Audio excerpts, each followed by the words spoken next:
All right, good morning and welcome to the Monday edition of Sidelines. Glad to be here with you. Rob Brown broadcasting live from Red River Ford Toyota Studios in Wynne, Arkansas. They're open every Monday through Saturday, 9 a.m. to 6 p.m. So they'll be opening up here shortly. And we've got a great show on store for us today. Jimmy Hodge is already on with us. And then Tony Barnhart, Mr. College Football, will check in with us from Atlanta. Media guides.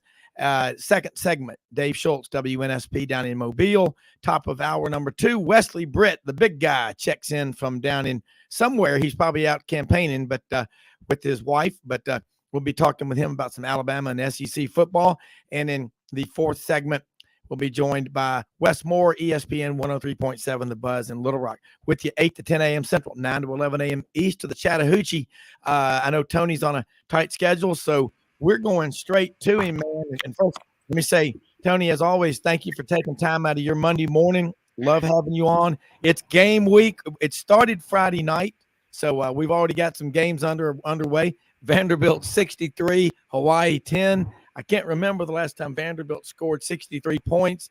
I'm not sure anybody can remember it, but they got to be feeling good. And we got Tennessee kicking off Thursday. Another 12 games Saturday. So Nebraska Northwestern, that game was played Saturday already. What's going to happen with Scott Frost? I mean, that's what makes it interesting. But what is your take from the first weekend of college football? Well, I think the guys that said the over and under was for Vanderbilt wins was 2.5. That's looking a little bit better. You know what was interesting though is when the decision was made. Remember that Vanderbilt chose to bring Mike Wright, the quarterback, to media days, which was a surprise because they had not named him the starter. They had not done anything along that way. And I just was talking. I said, you know what? That's significant because when you bring a quarterback to media day, you're saying this is our guy. Yeah. And the word that we got and heard everybody else, hey, this guy is much more mobile. And quite honestly, Vanderbilt's going to need that if they're going to have a chance to move the football. So now, understand Hawaii's not very good. They've undergone an incredible transition. But if I'm a Vanderbilt fan, I'm not feeling we're going to win 7 or 8 games better. But I'm saying we're going to have a chance to be competitive in most of the games that we play. Yeah, I agree. And, and Mike Wright from Fayetteville, Georgia, Woodward Academy, and his brother, I think, is on the team as well. They looked a lot physically. They looked better. And that was something I was surprised to see. And Hawaii plays pretty good football. So not to get overconfident, but I'm just glad to see the Doors. I got a lot of family members that graduated from there. They have a lot in common with Joe when it comes to suffering and long suffering. So I'm glad they got the win, but it won't be that easy in the SEC. But what did you think about watching Northwestern and Nebraska? What is Scott Frost penchant for doing an onside kick when he really didn't need to? I want him to succeed because he's one of the guys. I remember him from the glory days of Nebraska, but Nebraska physically looks more like the old Nebraska teams, but they still didn't get the win. Well, they still didn't get the win. A couple of things going on there. Obviously, the onside kick, if it works, if the onside kick works, he's an absolute genius, and he's put the game away. Okay, but it didn't. And the question is, given that situation, you were moving the ball pretty well. Why take a chance? Why, and it simply did not work out. The other concern I would have if I'm a Nebraska fan was that Northwestern lined up and blew us off the ball all day long. They out physicaled us. And we're Nebraska. Okay, we're not supposed to get out physical, and they did. And you add the what is it, 21-5 or 5-21 in one score games for Scott Frost. Yeah. That's as my daddy used to say, God bless his soul, son, that sounds like a trend to me. So I don't know how you get over it.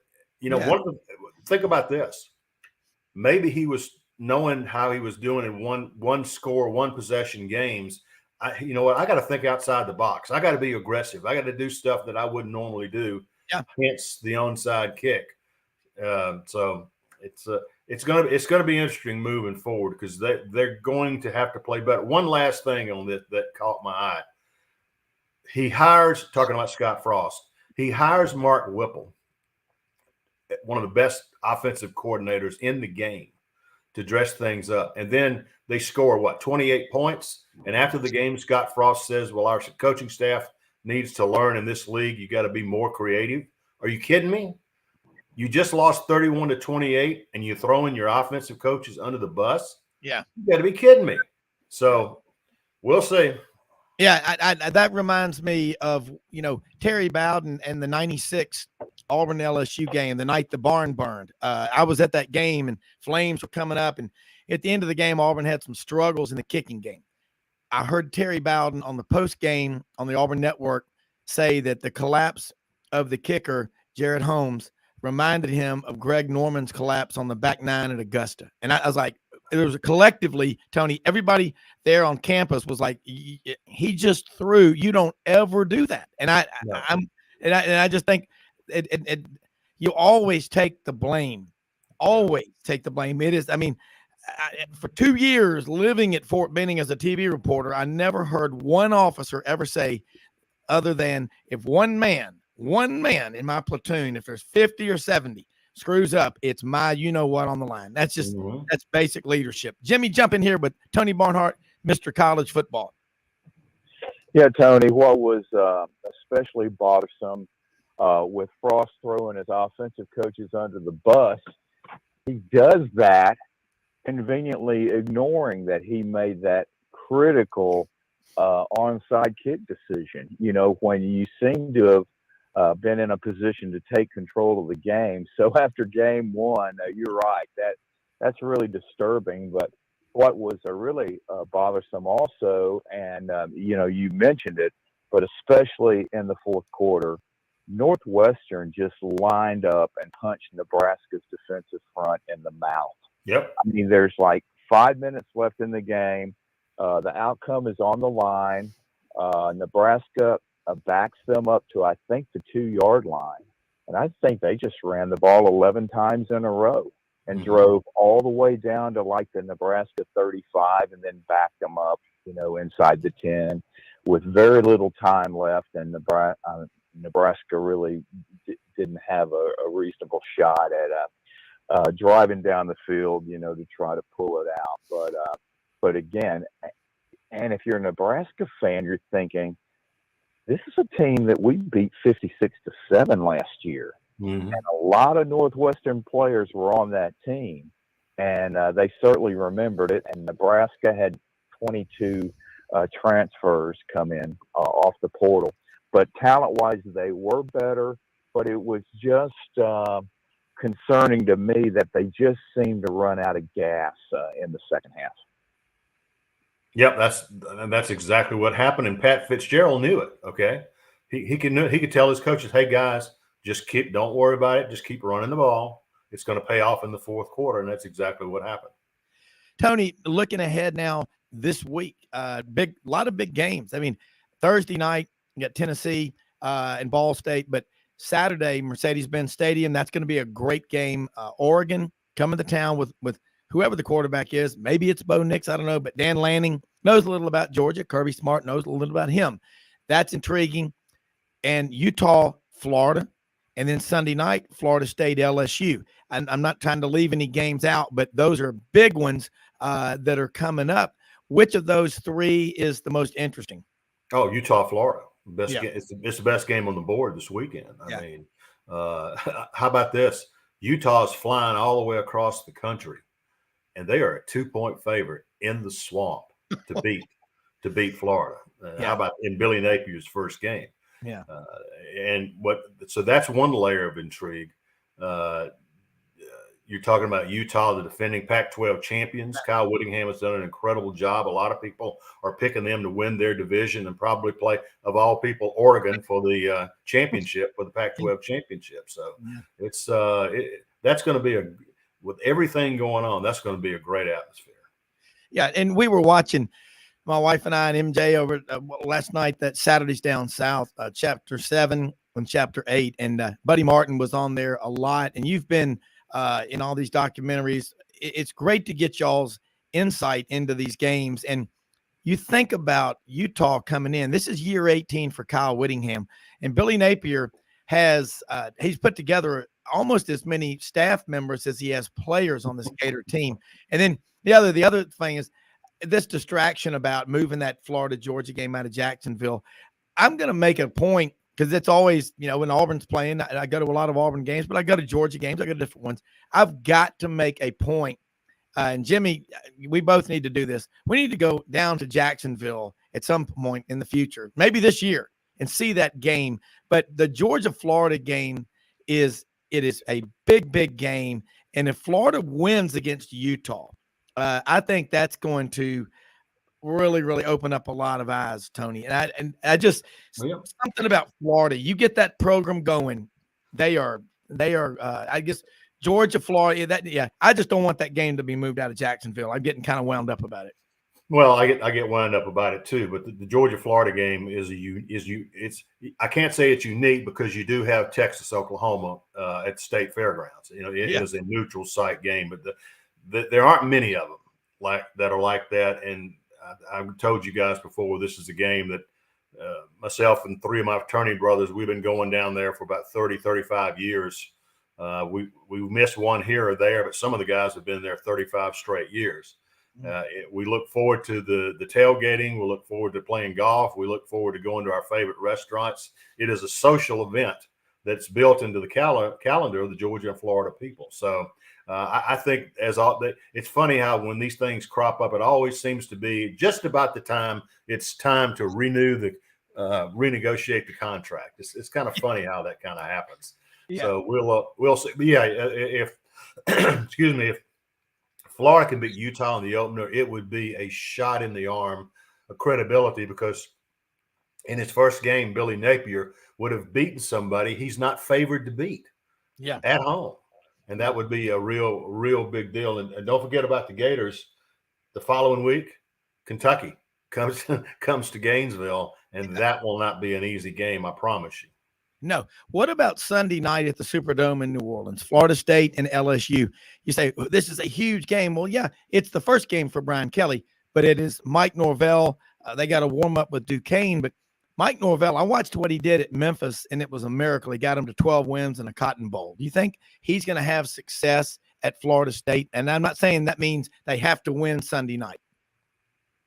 Well, they got to be patient. Obviously, things have not gone exceedingly well for Florida, but Florida State's struggling sort of coincides with the rise of Clemson. Funny how that kind of happens. Yeah. But I think this would be a big win for Mike Norvell. I think LSU is going to win the game. It's going to be interesting to watch LSU play under Brian Kelly. Brings, let us say, a completely different leadership approach than the previous head coach at LSU.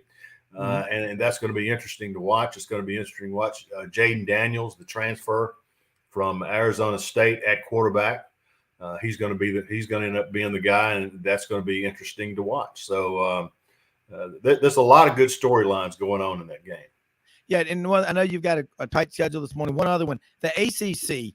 Is this a year where you think Jim Phillips is going out and saying, everybody ramp up your program. Let's keep this organization together. Like a lot of companies will retain employees, employee retention.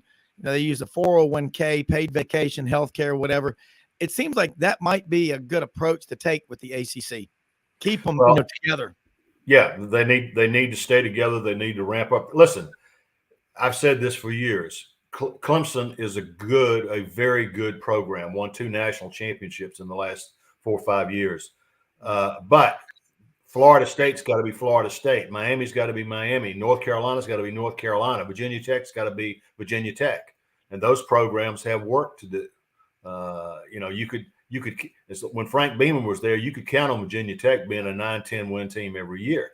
Yeah. And so things have dropped off since Coach Beamer left. So the ACC has work to do. They could absolutely be better, but the other schools have got to ramp up their programs and get on the same level as Clemson. Yeah. Tony, I know we got limited time. Let people know how they can follow you, and we want to get you back on here again soon. It's great talking about the games. Well, thanks. Me and 3 of my old newspaper buddies, we have 4 of us together. We have a combined 150 years of experience. We all started when we were 4 years old. So there you go. the website is, we're under the Sports Illustrated umbrella, which we're very happy to be a part of Sports Illustrated. So it's si.com/college/TMG. TMG stands for the Media Guides. And we've been doing this for about 5 years now. We've added last week. Happy to report that we added a podcast. We've gotten into the podcast business like everybody else. Yeah. And we launched last week, and we're sort of learning our way around and how to do it. Again, we're a bunch of old newspaper guys trying to, we know stuff. We just got to communicate it. So we're happy to have a podcast, but that's si.com/college/TMG. All right. Look forward to.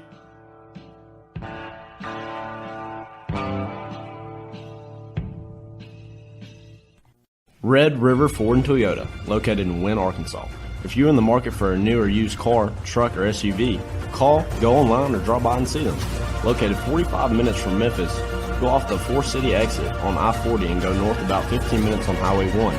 Easy to work with and still believe in customer service. If you live out of town, they will deliver your vehicle to you. RedRiverFordToyota.com. Just see what they can do. Strengthen your seed zone this spring with quality tillage equipment from House Industries. Located in Cherry Valley, Arkansas, House Industries specializes in manufacturing superior equipment that will minimize your downtime and keep you working in the field. To ensure the highest quality control, all design, fabrication, and testing takes place in a 99,000 square foot manufacturing facility located right here in the heart of the Delta. Locate your nearest House equipment dealer online at houseindustriesinc.com. House Industries, breaking ground. Sidelines with Rob Brown. Talk sporty to me.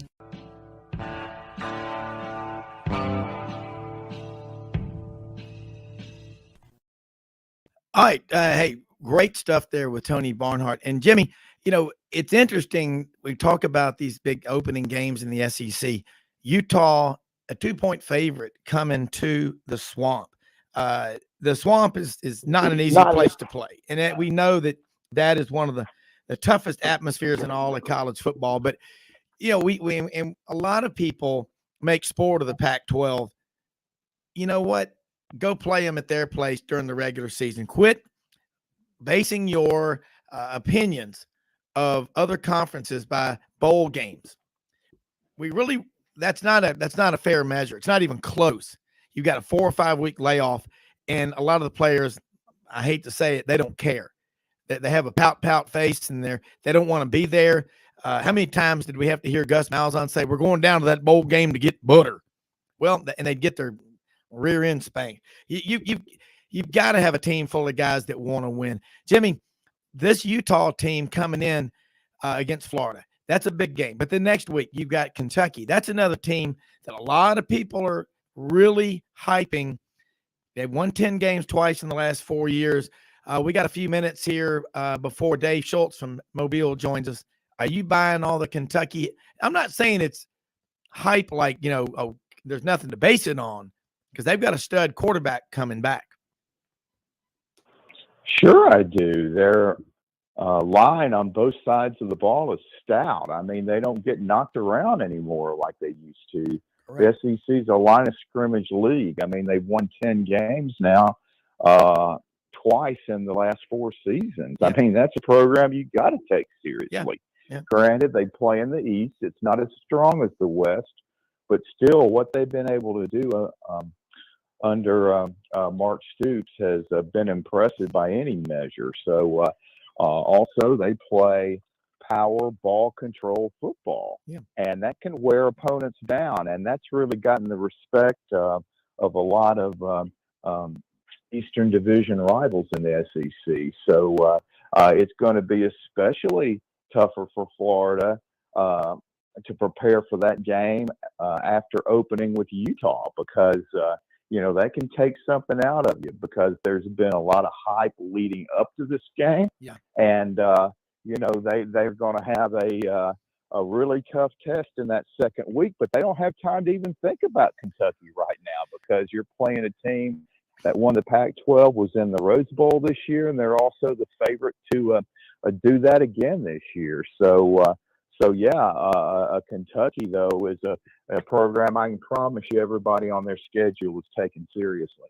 Yeah, and I agree with that. I think Tennessee is my team in the East this year that I think is the biggest challenge to Georgia.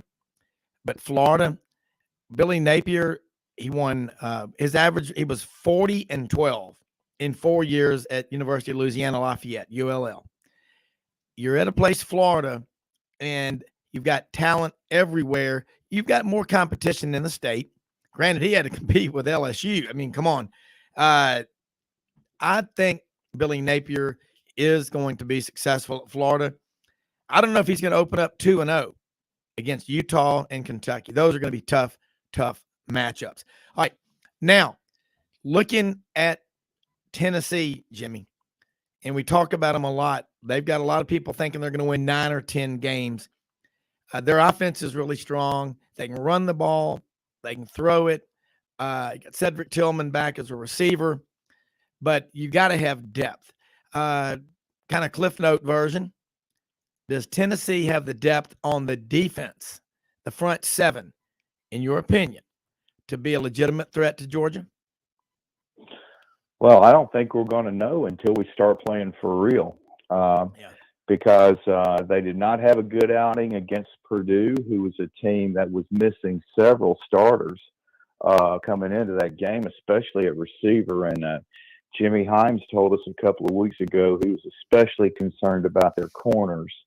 So, you've got to be solid in the secondary. And in this day and age, to be successful in the SEC, you've got to be able to pose a threat with your vertical passing game. And again, lots of these teams are able to do that. They've changed their schemes, and they've brought in quarterbacks who are much better passers in the medium to long range passing game.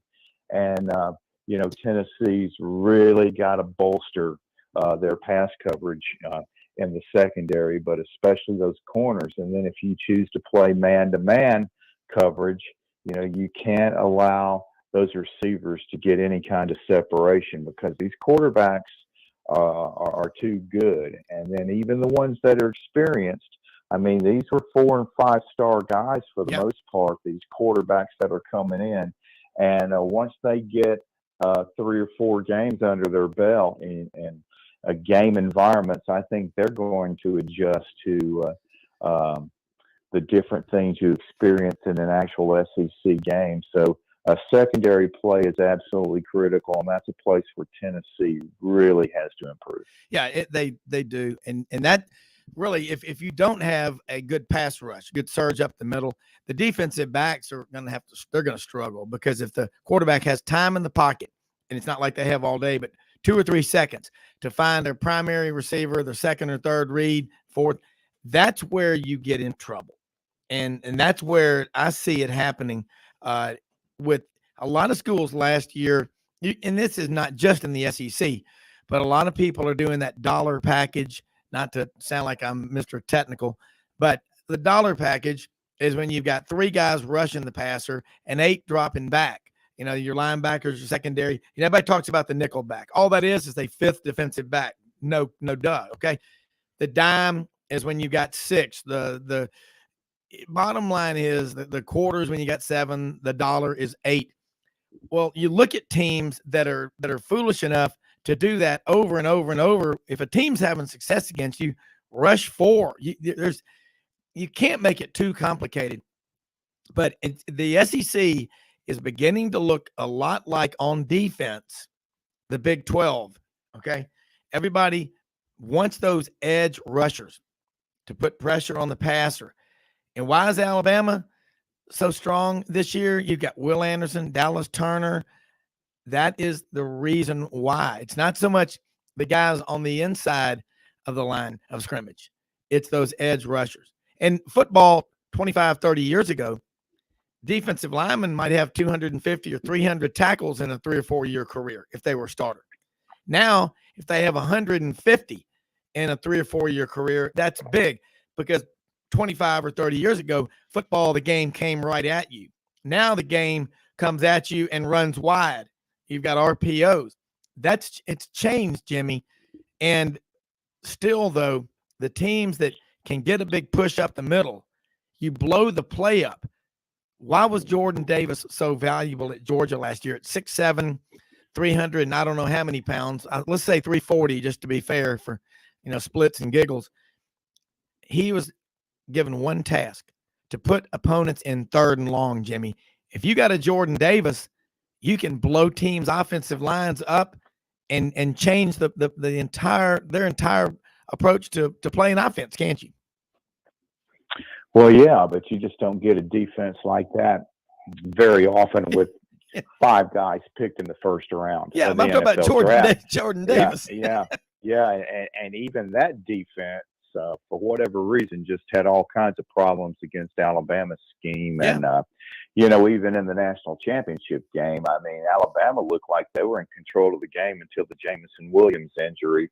So, lots of times certain teams just match up against others better. And it's kind of similar to the NCAA tournament. Lots of times it's not what teams are playing each other just from a personnel standpoint. A lot of it is just matchups. Some teams don't match up well. And Auburn and Miami in the tournament last year was a perfect example. And certain teams, just when they play one particular school, they just have confidence when they play them, even though they might have gotten beaten themselves handily by teams that this opponent that they do really well against every year handled easily. So, again, the intangibles coming into a game, especially in the SEC, are just limitless, and also week to week, you don't know what your injury situation is going to be, at what players are injured, which positions they play, and then how long they're going to be out. The guy might be out 2 quarters, maybe 2 games, maybe 2 months, maybe the rest of the season. And that's why the depth issue is so important.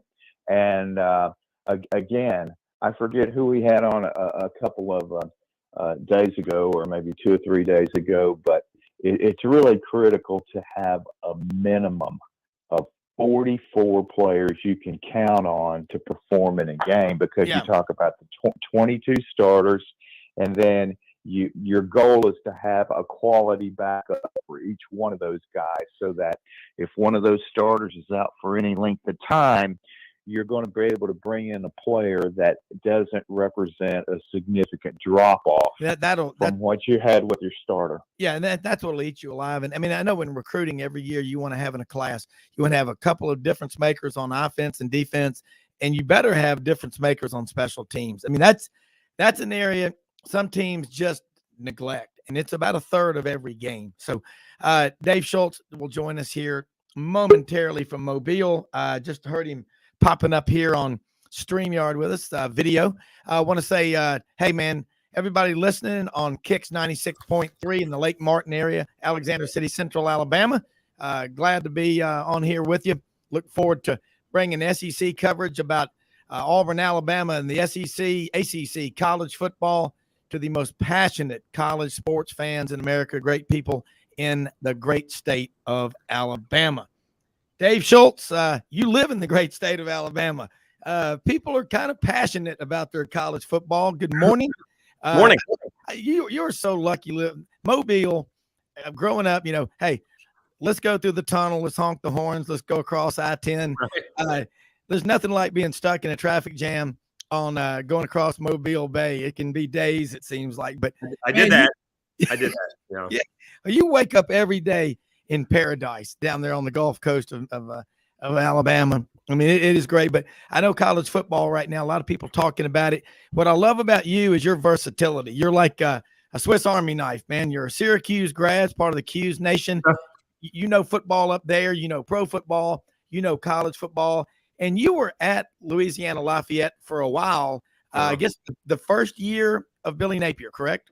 Yes, sir. I need to clear it up before someone calls me out. I'm actually a Syracuse native. I did not graduate from Syracuse University. University. Just make Well, but I bet you've been to a few Syracuse games. I have been, yes. So someone from Newhouse is going. No, he didn't go to Syracuse. I didn't. I'm part of the Cuse Nation, but I did not attend Syracuse University. Yes, I was there I was there for most of Mark Hudspeth and the beginning of Billy Napier. Yep.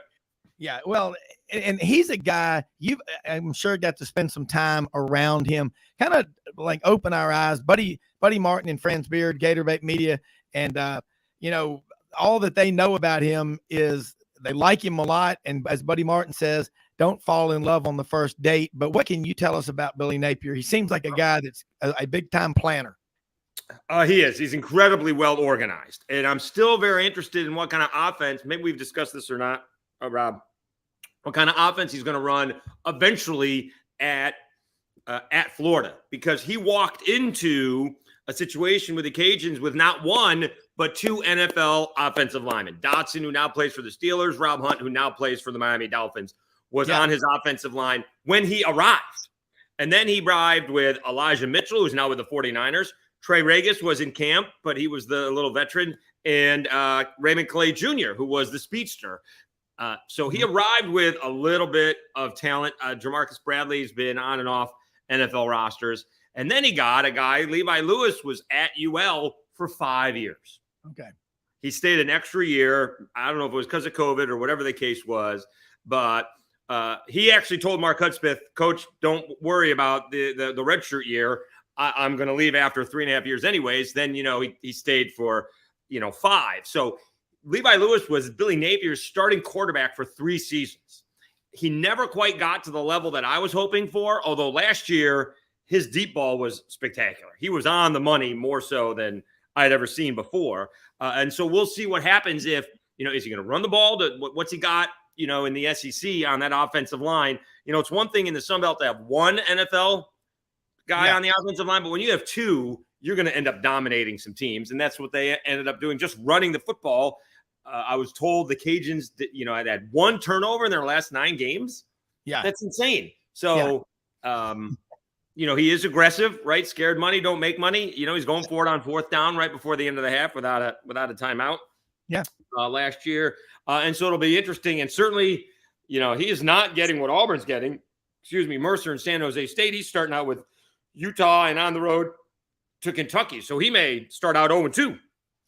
Yeah, it ain't going to be easy. And there's another offensive lineman from ULL, Osiris Torrance, who's 6'8", 340, who's now at Florida. And I saw Buddy Martin interview him on the Buddy Martin show, and that's another big kid. That's one. So I think Osiris Torrance was one of those guys that Napier recruited. So that would have been a Napier recruit at UL. Yeah.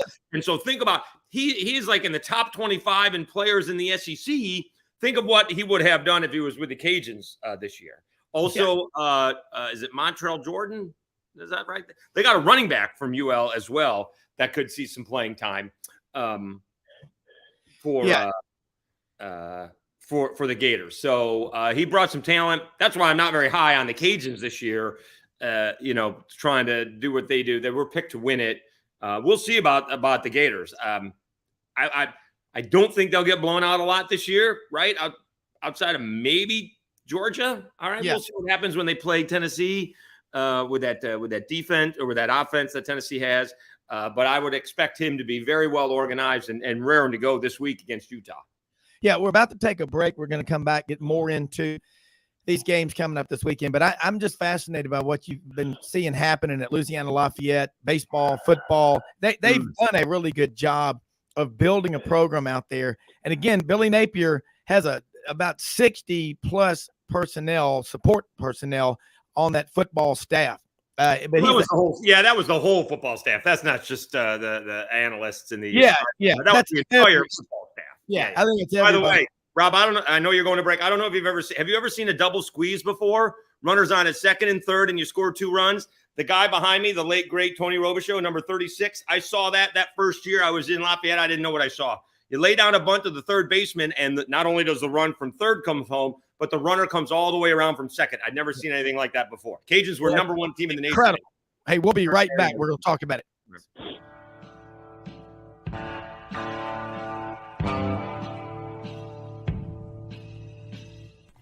Red River Ford and Toyota, located in Wynne, Arkansas. If you're in the market for a new or used car, truck, or SUV, call, go online, or drop by and see them. Located 45 minutes from Memphis, go off the 4-city exit on I-40 and go north about 15 minutes on Highway 1. Easy to work with and still believe in customer service. If you live out of town, they will deliver your vehicle to you. RedRiverFordToyota.com. Just see what they can do.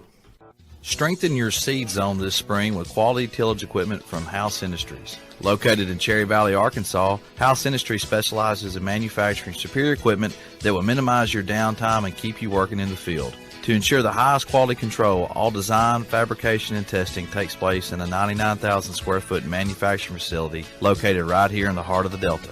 Locate your nearest House equipment dealer online at houseindustriesinc.com. House Industries, breaking ground.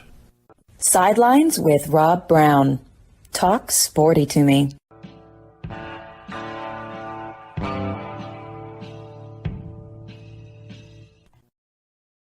Man, I just love saying this. We're going to head back down to the Gulf Coast, WNSP FM 105.5.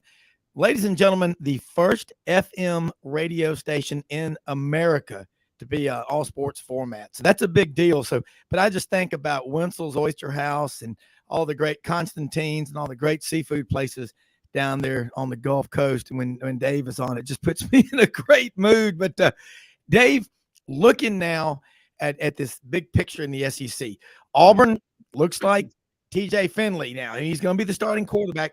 A lot of people it's like they're waiting for the other shoe to drop. But give this guy, I got to default to people that are at practice every day. He's been in the system with Brian Harsin, a full spring practice. Him and Eric Keesaw and Harsin are both quarterbacks. And I'm not saying that TJ Finley is going to be Cam Newton or, a superstar, but something the coaches they're paid to win.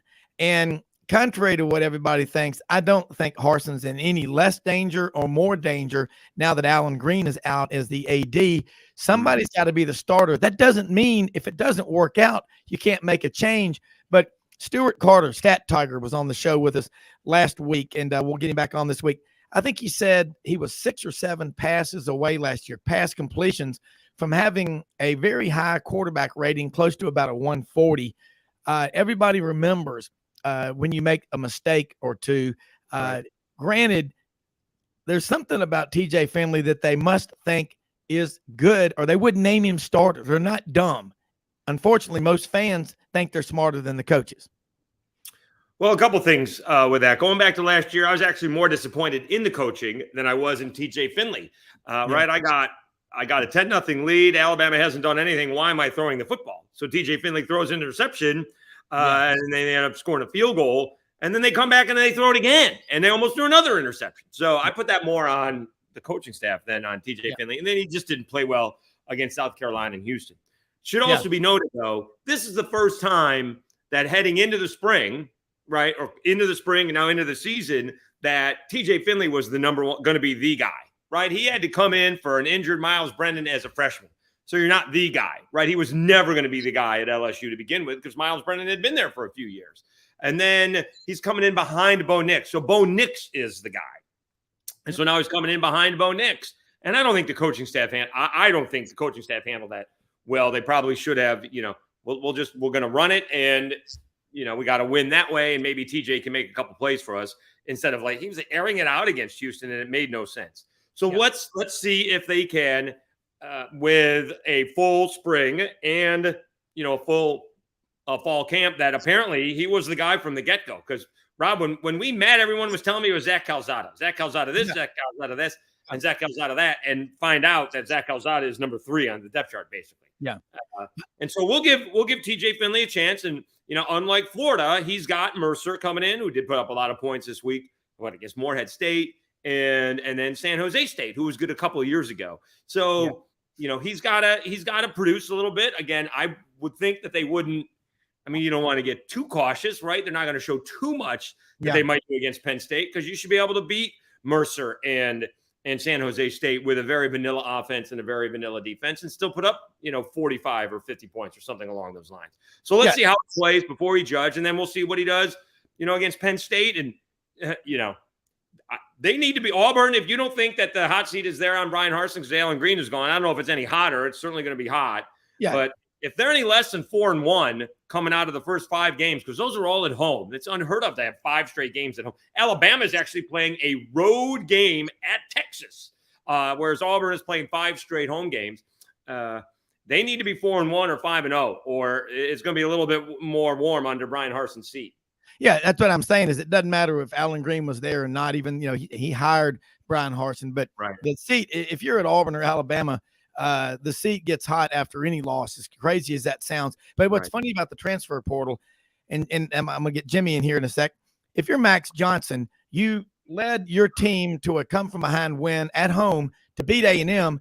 You go in the portal, you go there because you've got a brother on the team at A&M. Now you're not the starter. Haynes King got the job again. If you are looking at, the different Calzada transfers from A&M to Auburn, and now he's running third team.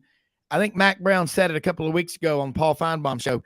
There are like 4,000 kids in the portal that still hadn't been picked up. In a lot of ways, the transfer portal reminds me of Rudolph the Red-Nosed Reindeer. Remember the part, we're on the island of misfit toys. I mean, a lot of these guys in the portal, I'm a quarterback that can't complete passes.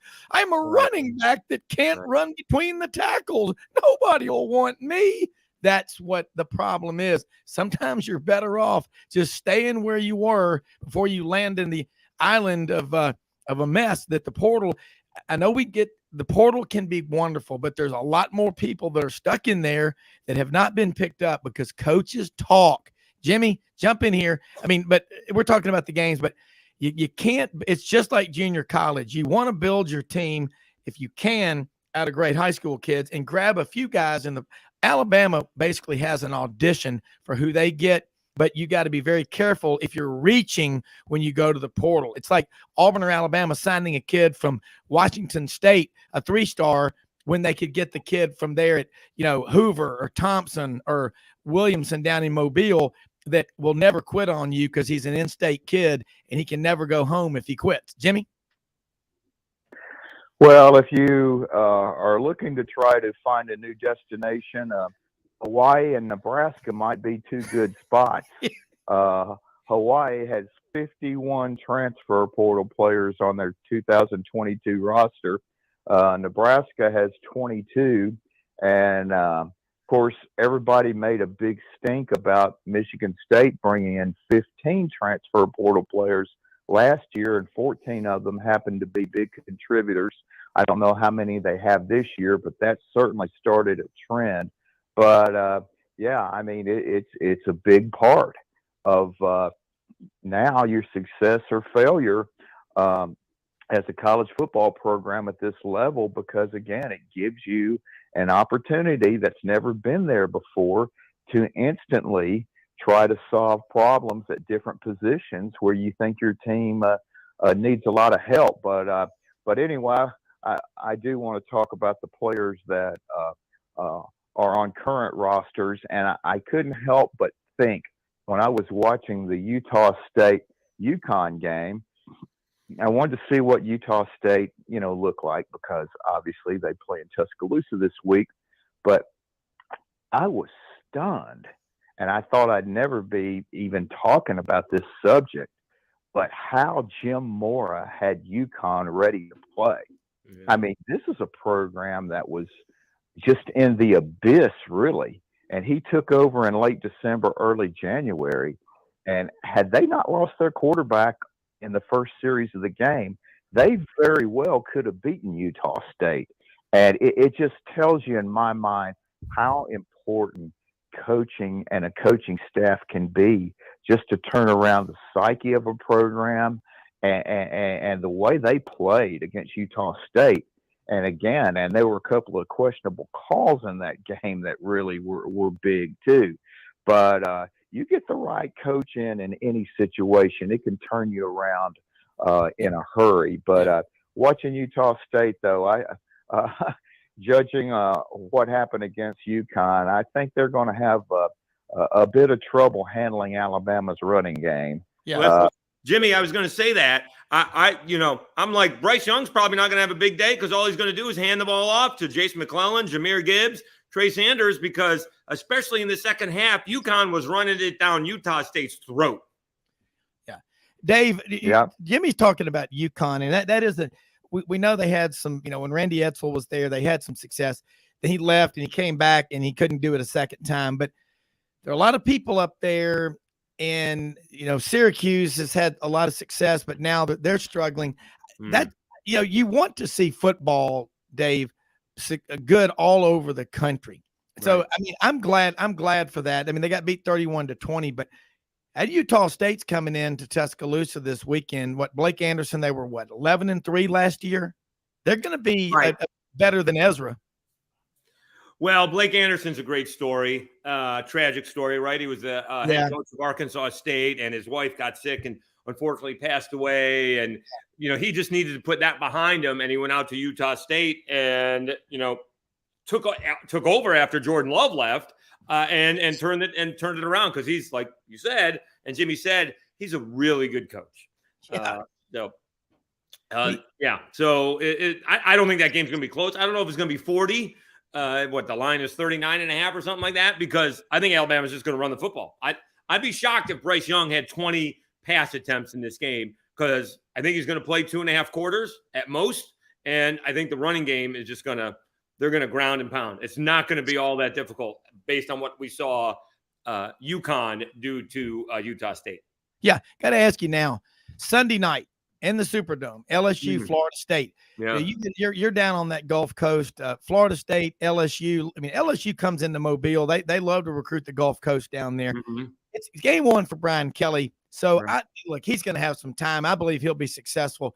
But what about Florida State and Mike Norvell? I asked this to Tony Barnhart right before you came on. They've got to do something. This is year 3, and they had recruiting wise, they're still way behind Clemson.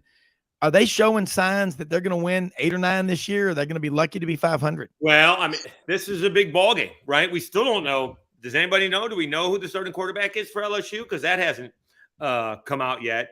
And from what I had on my show, Florida State sold out their 30,000 ticket allotment for this game. So while it will be an LSU home game-ish, right, just down the road from Baton Rouge, it's not going to be quite, playing in Tiger Stadium. So it'll be interesting to see how it goes. And again, we're going to conflate all the great recruiting that Brian Kelly is doing now compared to, what we got on the field as of right now. And that's another guy. Jimmy probably knows they got at least a dozen transfer portal guys at LSU. Yeah. And one of them who transferred out, Trey Palmer, couldn't get on the field. So he went to Nebraska. Yeah. Well, Dave, here's a question. They had 38 scholarship players in the bowl game last year against Kansas State. LSU did. It was a mess, obviously. That's why Ed Orgeron's gone. But do you see LSU, in your opinion, Brian Kelly, I do think he's the right coach, and he's not going to have the restrictions, the academic restrictions. Not that LSU's not a good school. They are. But it's not Notre Dame. No. Not Notre Dame. Okay, so and you said it. I'll say it. But it's still a heck of a school. But that's the tough part about it. And I'm looking at Florida State, and you say there's all this talent.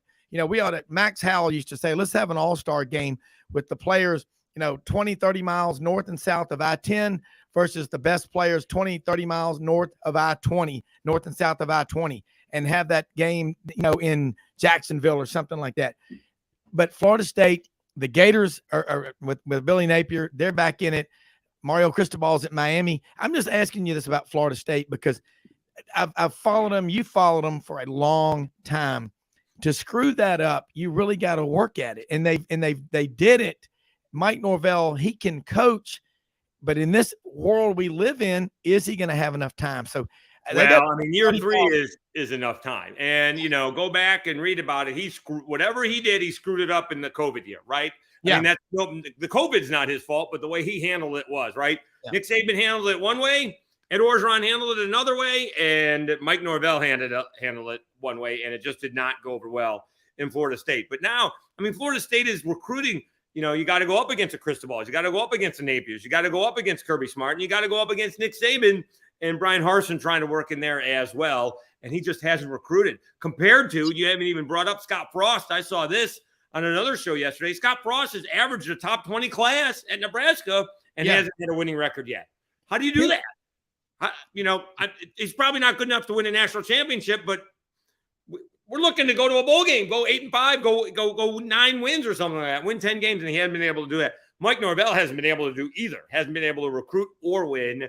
Although, they did get easy win over Duquesne, although I don't think they covered, right? But now they got a, we'll see what they do against, FSU, against LSU. LSU and Auburn, both ones, I have no idea what they're going to look like. We don't know how good the quarterback is going to be, and we just don't know what those two situations are going to be like. So we'll certainly look forward to it.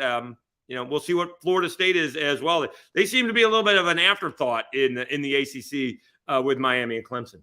Yeah, and interesting thing about recruiting, you look at Auburn got another commitment from DeQuavius Sorey out of Chipley, Florida. That's 7 4-stars out of 8 commitments, and the 1 3-star, J.C. Hart out of Lochapoka. Is if he was from a larger school, he'd probably be a 4 or maybe higher. He's got great ceiling, but if you look at the average player ranking, it's like it puts Auburn in the top 15 class. Yet they're, because of the lack of numbers, they're at 54. So I think slowly but surely they're grinding it out. Ike Hilliard's making a difference as a receiver coach. And that's, but again, the narrative out there is one thing, reality is another. So I think your take about Florida State, the way Mike Norvell handled it during the virus year, they're still suffering from that, but winning cures all. All right, we got a couple of minutes before we go to the break. Jimmy, I'm just wondering, Jimmy, I know you're not on video. You got sunglasses or something like that? What's going on there with Rob's shirt? What is going on there with Rob's shirt? That is an incredibly eclectic shirt that Rob's got on. It's called a Rock Mount shirt. These are the shirts that Elvis and Bob Dylan wears. Yeah. And Hewlett and Dunn Boot and Clothing Company. There's a lot going on with that shirt. Yeah, there is. It's a Hewlett and Dunn Boot and Clothing Company on the historic square in Collierville, one of our sponsors. They got these cool shirts, but they're just kind of, hey man, shirts, but this one is pretty busy. I'll admit. There's a lot going on with that shirt. Yeah. Especially on a Monday morning. Maybe on a Friday or Saturday night you're wearing that, but there's a lot going on that on a early Monday morning. Maybe around beer 30. I think you're right. All right, look, Dave, we're going to come back after the break. We'll have a few more minutes with you. But I love what you're saying. You're going right to the point, and we're going to get Jimmy back in after the break. But you look at all these different schools. Some of them are still suffering from the way they handle things in the 2020 season. Circumstances, as Lou Holtz always says, things happen to you. They are what they are.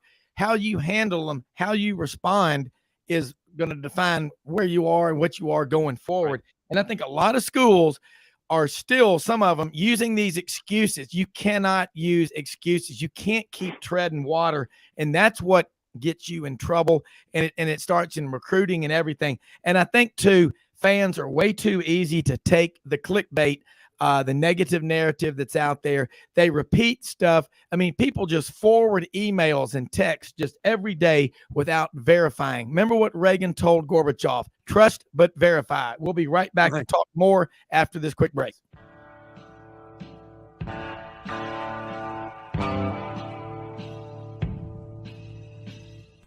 Red River Ford and Toyota, located in Wynne, Arkansas. If you're in the market for a new or used car, truck, or SUV, call, go online, or drop by and see them. Located 45 minutes from Memphis, go off the 4-city exit on I-40 and go north about 15 minutes on Highway 1. Easy to work with and still believe in customer service. If you live out of town, they will deliver your vehicle to you. RedRiverFordToyota.com. Just see what they can do. Strengthen your seed zone this spring with quality tillage equipment from House Industries. Located in Cherry Valley, Arkansas, House Industries specializes in manufacturing superior equipment that will minimize your downtime and keep you working in the field. To ensure the highest quality control, all design, fabrication, and testing takes place in a 99,000 square foot manufacturing facility located right here in the heart of the Delta. Locate your nearest House equipment dealer online at houseindustriesinc.com. House Industries, breaking ground. Sidelines with Rob Brown. Talk sporty to me.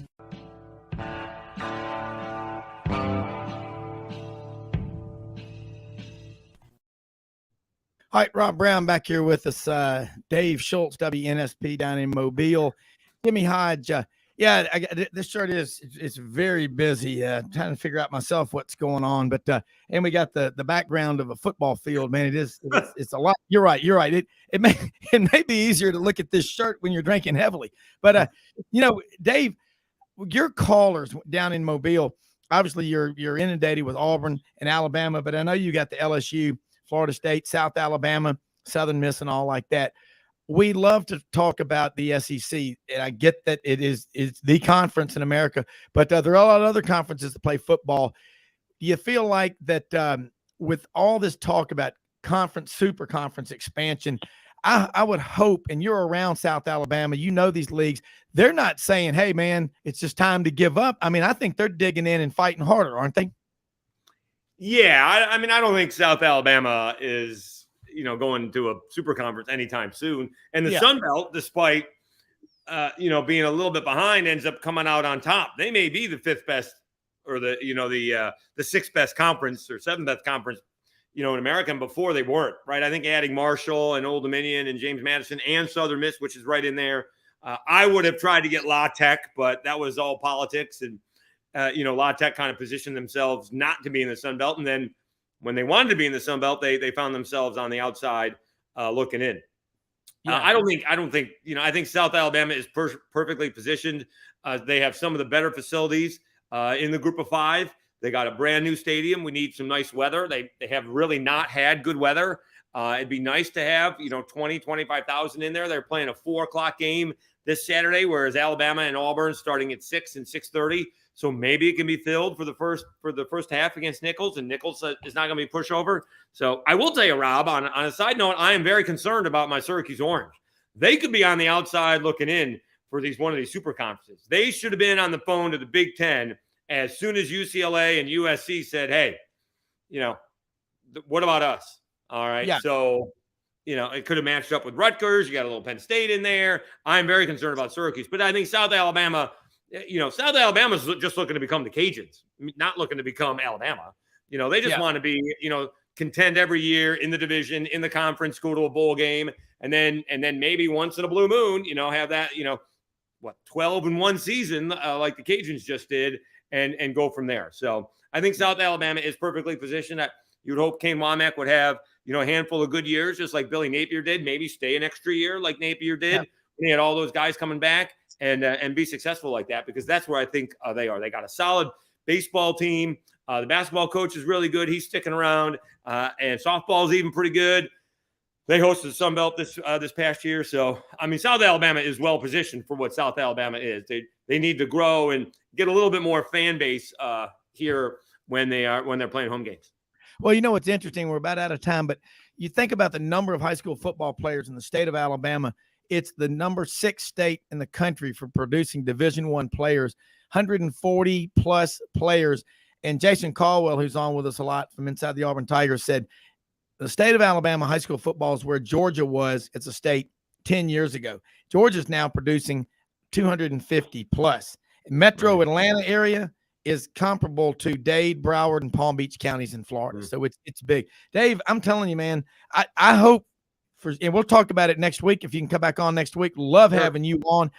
Syracuse, and that is an interesting one.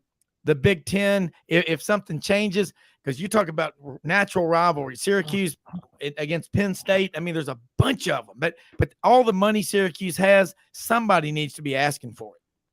Well, yeah, Syracuse needs to hop on that real quick, and I need a Syracuse win, or else I'm gonna hear about it from my Louisville native nephew if Syracuse doesn't come up big this weekend against the Cardinals. I love it. Dave, tell people how they can follow you. You put out great stuff on Twitter. Just at SchultzyCast, you see the name right there, or at 1055 WNSP. South Alabama's having a presser today. We'll post that. Along with Bryce Young and Will Anderson will face the media today. So we'll get that video later on and post that as well. Well, look, we really appreciate it. Love it. And college football is here this week. We're 72 hours away from Tennessee starting. So we're going to get back with you next week and talk about all the results of all these games. I know we're never wrong. We're always right in our minds. But anyway, thanks, Dave. You bet, Rob. Thank you so much. Okay, always. That is Dave Schultz, WNSP FM 105.5 in Mobile. Check him out on the website. Great daily sports radio show down there on the Gulf Coast. And let's head to somewhere in the great state of Alabama the Beautiful is our next guest, a native of Coleman, Alabama, Wesley Britt. Played his football at the University of Alabama and 5 years with the New England Patriots. And I think you got a couple of those big rings, Wesley, when you're up there with Coach Belichick. But and also now add to his resume, trout fisherman extraordinaire. His recent feats up on the Spring River with Uncle Boyd and up at Rockbridge. And it's kind of hard to beat that. Next time you go fishing, it'll be a letdown. It's kind of like winning a national championship and the next year going to the Weed Eater Bowl. You just every time you go, you're going to want to expect that. But thanks for joining us, Wesley. And right now, I know you got the campaign. Kind of tell us how that's going and where you are going to be today and this week. Hey, Rob. Hey, first of all, thank you for having us. This is a great opportunity to be on your show, and I always look forward to talking with you, catching up on football and a little politics, and just good people trying to do the right thing, trying to leave our places that we travel and live a better place for us being there. Yeah, well, we're on Kicks 96.3 down in Alexander City, Lake Martin, Central Alabama, part of the Radio Alabama group. We're now on Monday through Saturday. We've always been on Saturdays, now Monday through Friday as well on the radio. So a lot of people listening down there. And kind of where are y'all going to be today? Where are we going to be today? Today, I am doing a little work. Okay, so you're not on the road. As you know, the bills keep coming in, so I'm kind of backing off of the day-to-day of the campaign, but still going and traveling a lot. And traveling a lot, being a part of it. Katie left early this morning, about 7:30. And honestly, I don't even know where she was going. She's so busy. It gives me anxiety just thinking about trying to keep up with it. Yeah. As the offensive lineman, I take my plays all play by play. Yeah, run it and wait on the next one. Yeah, well, kids are in school too. But we're working hard. Yeah, no, you are. Right. Well, look, man, and we love having you on here. It is game week, man, up in Tuscaloosa. The Tide getting ready. Utah State went 11-3 last year. We saw them beat UConn 31-20. From your perspective as a player, and you never lose that mentality. Last year, a lot of people criticized, and Jimmy Hodge is on here with us as well, the play of the offensive line, especially in the Auburn game. But then the next week they dominated and won the SEC championship. But you hear a lot of talk about a change in the culture and the attitude with new offensive line and all. But what when people talk about why are they struggling and all, well, there are a lot of reasons. Give some of them what you think the problem was with Alabama last year and what you see improving in this season. Yeah, that was definitely a weakness for us last year. And I think Saban has addressed that in the offseason with a change of the coaching staff. And I think that starts with the mentality. Offensive line, you can have it's not about having 5 stars. It's about having people who want to have a lunch bell mentality, who are blue collar, who want to come to work and get the job done. It's not about being social media superstars. And I think that's going to be a big difference that we see this year. We got a great, just old school offensive line coach coming in.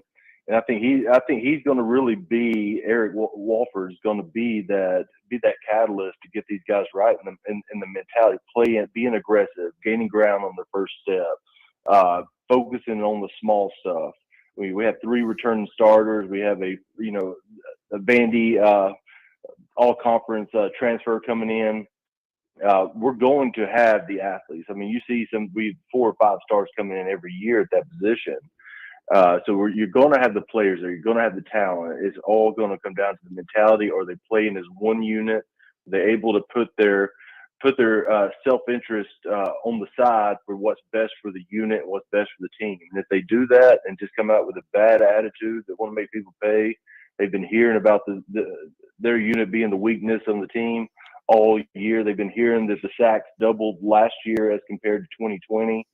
And hopefully they're taking that personal. They're taking that personal because if the offensive line, we're not the best looking we're not the best looking group, but we work hard and we take a lot of pride in our craft. And these guys will too. I look forward to seeing them come out, gain ground, smashing people in the mouth. Yeah. Is it fair to say, as Coach Dye used to say, running the football, it's a state of mind. It's a mentality. You don't just decide Friday afternoon, hey, we're going to run the ball. And you develop that all year long, don't you?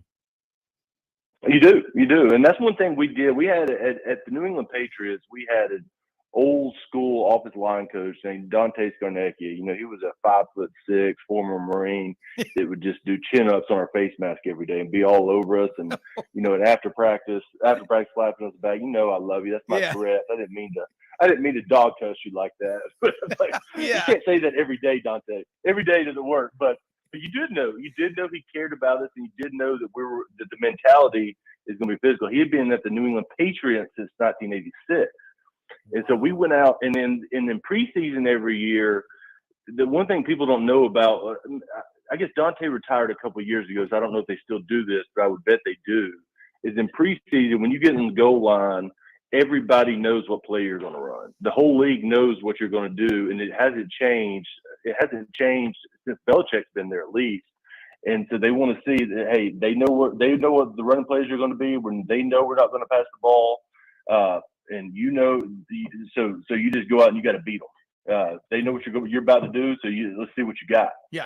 And that was a test, and we did that going into games too. We said, hey, our running game wasn't good last week. This week we're gonna run the ball the first 15, and we're gonna run the ball until we get 3 first downs running the ball, and it's not gonna stop. And he sticks to it. Yeah. Because it's about that mentality. Yeah. Are you willing to get the job done and do what it takes? Yeah. Absolutely. Jimmy Hodge jumping here. Questions with Wesley Britt. I love that answer. That was really cool. Well, I think the Alabama offensive line is going to have a golden opportunity Saturday because Utah State could not do much about the way UConn was able to run the football against them.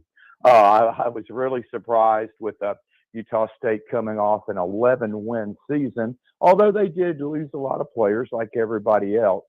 But you know, UConn, had they not lost their starting quarterback in the opening series, I think very well could have won the game. And they still jumped out to a 14-0 lead. And it was a really competitive game. And in an earlier segment today, I mentioned how shocked I was that Jim Mora, in just one game, seems to have totally transformed this UConn program from a program that was kind of in the abyss. They had dropped out of the AAC and have gone independent. And but I'm telling you what, man, they really gave Utah State all they wanted. So, but lots of times after a performance like that, you know, Blake Anderson and his staff could very well challenge their team because they know if they play like that in Tuscaloosa, it's not going to be pretty. So that's one of the great aspects about college football. And I always mention it. You just never know what's going to happen from week to week. And if you're a coaching staff, if you're Nick Saban, you're going, oh, this might be the worst thing that can happen because some of my players probably saw some of that game and think we can just line up and do whatever we want to. And, you know, that lots of times isn't the case. So you just got to be focused every single week. And again, it was just even in a limited sample size, a very interesting week of opening games for a number of these programs. Well, absolutely. And whenever you open up, that's one thing that Saban does better than anybody else is the psychology of the team, making sure the team is focused on them and doing their best job. Because you got a group, he's taking a group on the field Saturday that if they play their best game cannot be beat by any team in college football. But if they don't, they can. They can be beat by Utah State. They can be beat by Georgia. Anybody if they don't play a great game. And so that's what they have to figure out. And you do have some vets and some leadership come back. I mean, it's really rare when you have the best player in college football on both sides of the football. And Will Anderson and Bryce Young, both of them are going to be high. Both of them are Heisman front runners already. And both of them could have won the Heisman last year. And then on top of that, you have guys like Dallas Turner, Jordan Battle, the transfers coming in, we may have 3 or 4 of the top 5 players in college football. That's unheard of. So if our team comes out and plays, they can't take a break, not against Utah State, not against anybody, and comes out and puts it with a new mentality and is willing to do what it takes to win, they're going to they should wipe the floor with anybody, whether they do or not. That's why you play the games, because you're talking 18 to 22-year-old young men that, the mindset. You remember being that age. I mean, your girlfriend could break up with you. You could have a bad night, bad test. Yeah. A lot going on. You're trying to figure a lot of things out. So that's what's going to come down to is the psychology of them. Yeah. Well, regarding the offensive line, which is obviously your specialty, I thought it was noteworthy after both of the preseason camp scrimmages that Saban made it a point to say how happy he was with how his first units were progressing.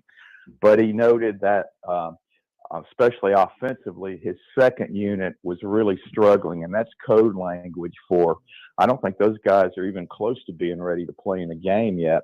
And it really means that I think it's critical for Alabama to stay healthy with their first units, but especially at the tackles, if they have to make a change there, those guys really struggled last year. And I think that's really important for Eric Walford in preparation for each week to try to bolster the quality of play that he's going to need to get from those backups, because we know in this league injuries are inevitable. Yeah. You just hope they don't happen to you. Break time. But man, they have to really step it up though with those tackle positions from a depth standpoint. Absolutely. And Jimmy, I think that's a great point. And I think like we mentioned, back to the psychology of it all, and Saban is the master at manipulating that. And what few people realize is that football at that level, and it gets more intense as you go into the NFL, but it's a very physically demanding sport. Wesley, the mental side of it is even greater. Yeah, Wesley, hold those thoughts. We're going to take a quick break. I want to get back into that because you're delving into something I'm really ready to hear, and that's about the mental part of it, because it's everything. After this quick break.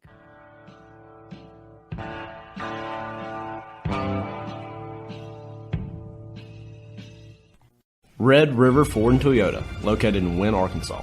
If you're in the market for a new or used car, truck, or SUV, call, go online, or drop by and see them. Located 45 minutes from Memphis, go off the 4-city exit on I-40 and go north about 15 minutes on Highway 1. Easy to work with and still believe in customer service. If you live out of town, they will deliver your vehicle to you. RedRiverFordToyota.com. Just see what they can do. Strengthen your seed zone this spring with quality tillage equipment from House Industries. Located in Cherry Valley, Arkansas, House Industries specializes in manufacturing superior equipment that will minimize your downtime and keep you working in the field. To ensure the highest quality control, all design, fabrication, and testing takes place in a 99,000 square foot manufacturing facility located right here in the heart of the Delta. Locate your nearest House equipment dealer online at houseindustriesinc.com. House Industries, breaking ground. Sidelines with Rob Brown. Talk sporty to me.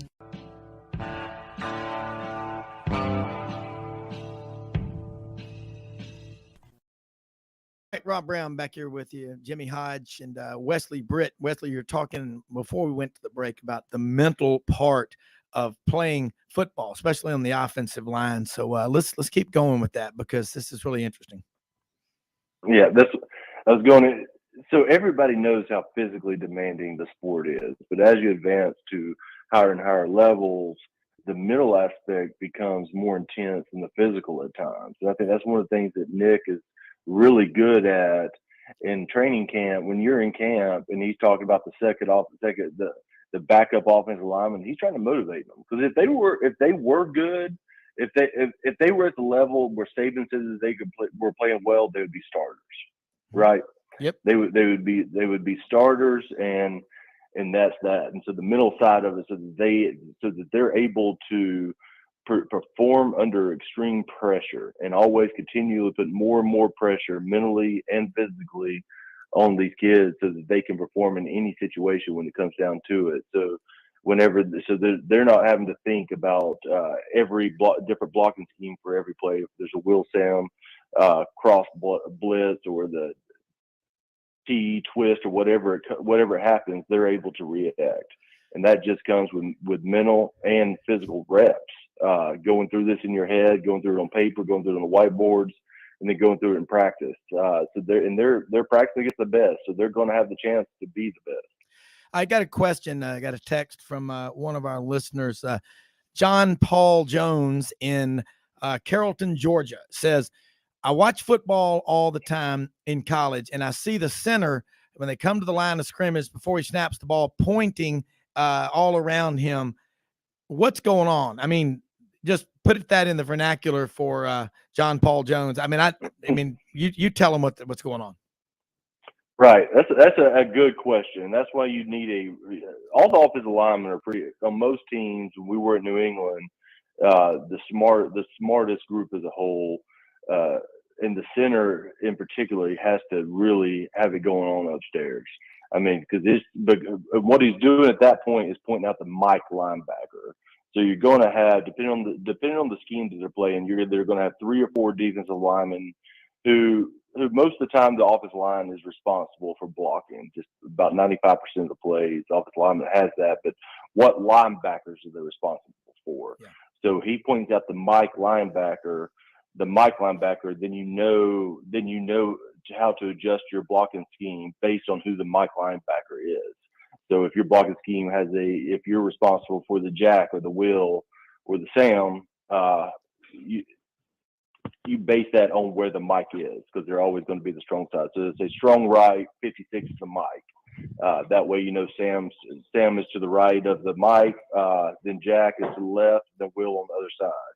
If it's a 4-3 scheme, then you're going to block those guys. And depending on the blitz packages they have in, he can move around. A really good center or quarterback, whoever's responsible for that, has to call in. We'll make adjustments so you pick up the blitzers. How many times over the years, when you watch Tom Brady, literally hundreds of times, after the Patriots came up to the line, the center's over the ball, and 2 or 3 seconds into getting everybody situated, Brady yells, 52 is the Mike. You know, Mm-hmm. So in case they had it confused, Brady was going to make sure there was no confusion about it. Yeah, because Brady would change it sometimes to say we're responsible for the Sam linebacker, and he could see the blitz package. He knew what the defense was doing probably better than they did, honestly, most of the time. Where he would make a corner the Mike if we had the corner, because he knew the corner was blitzing, so that it'd have offensive lineman a hat on a hat. It was unbelievable the adjustments he could make on the fly who the Mike is. Well, here's another. Yeah. Go ahead. Well, one more time, Rob. I'm sorry. Just following up on this real quick. When you hear Belichick talk nowadays, going back during those years, he would say whenever we played the Colts, we knew we had to be absolutely on the top of our game, because when you were facing Peyton Manning, you weren't only trying to deal with their quarterback, but you were also trying to outfox their offensive coordinator, because he was both. That's right. He was certainly a player coach, and being on the field and have that presence to change plays. Him and Tom Brady, I love, when we would play the Colts with Manning on the field, watching those two do a mental battle along with the physical side of things was absolutely incredible. The way they could pick up a weakness in any defensive scheme is unreal. And I would say even on the defensive side, you play players like that too. Michael Strahan, in week 16 against the Giants, I was starting at tight end because they had Justin Tuck and Michael Strahan. We were doubling those guys a lot. We would get to the line of scrimmage, and when the play, I felt like Strahan knew the play and the snap count as well as I did. It was incredible. And the way that people just understand the game at different levels is really neat to be a part of and see how the best do it. Yeah. I mean, and Wesley, along those lines, I don't think people truly appreciate how cerebral you have to be to survive in the NFL. I mean, people, it's such a disrespectful term. People say offensive linemen are big and dumb and slow. That's nothing could be further from the truth, because I was talking to Yan Cowart last Monday night at Vestavia Hills Country Club for the Coach Safely dinner. And I don't know if you know Yan or not. He played Auburn offensive line when I was there. He was an architecture student, and he's an architect now. And he just designed the new $91 million football-only facility at Auburn. And Yan could play center, guard, tackle, anything. Talk about the importance of interchangeability. That was Brother Oliver, the legendary defensive coordinator. He used to say, I want everybody on my defense knowing what everyone else's assignments are. And every now and then, old Brother Oliver would send 11 after the quarterback. And you go, holy cow, they're bringing the kitchen sink. But, you just mentioned it. You're at 6'8". You played at about 328, 330, and you had you at a tight end. You remember Marcus McNeil, offensive lineman that played at Auburn? Oh, yeah. Out of Ellenwood, Georgia. He came to Auburn at 6'8", 340 as a Tennessee recruited him as a tight end. Auburn brought him in at left tackle, and in 38 starts, I don't think he gave up a sack. And, he played in the NFL around the time when you were there. But the cerebral and the interchangeability part's critical. Talk about that, if you would. It really is. And if you want to be the best player in college, if you're that talented and have the mentality to get your job done, you don't necessarily – you can do really well without knowing what all the other positions are doing. But if you want to be the best and you want to be the top of your game, you're going to understand how the offense works. Because if the X goes in motion, wide receiver goes in motion, a slot goes in motion, moves from one side to the other, and that's happening behind you as offensive lineman, right? So you never see that. You never see that, but you would see a linebacker or a corner moving across the line of scrimmage, and unless you knew that they were in motion while they were in motion, you would think that would be a blitz and linebacker, somebody getting up for some type of adjustment for a blitz to happen. But if you know that you're doing a motion, it's just a base defense, and he's just following. It's just a man coverage, so he's following the guy that he's responsible for defending. And then in the NFL, I think. Bill kept me around for a couple extra years because I could play center, guard, tackle, tight end, fullback, wherever he needed me. Special teams is the more you can do, and that's just kind of is a good rule for way of life too. The more you can do, the more indispensable you become to whatever organization you're a part of. Yeah, I mean, if you're a linebacker in college, that doesn't mean the whole rest of your life, if you want to be a coach, you're going to be a linebacker coach. You need to know offense and defense. I think Steve Spurrier said one of the reasons why he was such a good offensive coach is because he studied defenses. And that's right. I mean, he was kind of successful. And that's what actually I knew more defense because whenever I was coaching, when my son was doing the YMCA leagues, wee leagues in football, I felt more comfortable coaching defenses than I did offensive because that's what I studied defensive more than I did offense. Yeah. Because you've got to know what's going on, and also how to attack the offense if you're being part of it. Yeah. Yeah. I mean, that's what, I remember Jason Campbell's been on the show with us several times, former Auburn quarterback. He said he would get home from practice when he was with the Redskins, and you'd get home at night and you'd have a fax machine or a printer would just be jammed full of stuff they'd be sending you to study for the next day. I mean, it's quite frankly, it's worse than being in college. Right. You're exactly right. Because you do have to stay on top of it. It's funny how times have changed talking about fax machines and printers. I know. And now every kid, even in high school, has an iPad to bring it home with them. Exactly. And they just upload the stuff. It's the technological investment is incredible. By the way, Wesley, we were over we came over. I live in Memphis. We were over in Wynn, Arkansas Friday night. Wynn High School, the Yellow Jackets against Marion High School, Arkansas, the Patriots. And on the sidelines, they had the 10x10 tailgates set up with the coordinators, the offensive and defensive coaches from Marion High School.